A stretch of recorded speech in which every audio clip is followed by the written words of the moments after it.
રૂપાલા સામે ક્ષત્રિયોનો રોષ હજુ સહેજ પણ ઓછો થયો નથી, ત્યારે ભાવનગરમાં ક્ષત્રિય સમાજની મહિલાઓએ મિલિટરી સોસાયટીમાં પ્રતિક ઉપવાસ અને યજ્ઞ યોજ્યો। ક્ષત્રિય આંદોલનના ભાગરૂપે વિવિધ કાર્યક્રમો યોજાઈ રહ્યા છે। આ પ્રતિક ઉપવાસ અને યજ્ઞમાં મોટી સંખ્યામાં ક્ષત્રિય સમાજની મહિલાઓ જોડાઈ હતી અને ભાજપ વિરુદ્ધ મતદાન કરવાની પ્રતિજ્ઞા લીધી હતી।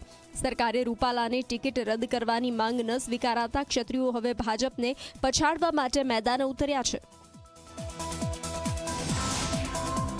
આગામી રણનીતિ 7 તારીખ સુધી ચૂંટણી સુધી અમારી સંકલન સમિતિએ જે નક્કી કર્યું છે એ આંદોલન આવું સરસ પૂરજોશમાં ચાલુ રહેશે। પ્રતિક ઉપવાસ થકી અમે છે ને આ આહુતિ બહેનો આપી છે, આજ એક દિવસ ભૂખા રહીને એવી રીતે મતદાન છે ને એમાં અમારું ભાજપ વિરોધી મતદાન અમારે કરવાનું છે એવી રીતે। મહિના દિવસથી અમારો ક્ષત્રિય સમાજ કેટલું પોતાની શિસ્તતા સાથે લડે છે, બરોબર, એટલે આ અમારો વિજય અમને દેખાઈ ગયો છે। હવે પરિણામ જે આવે ને એની સાથે અમને કાંઈ લાગતું નથી।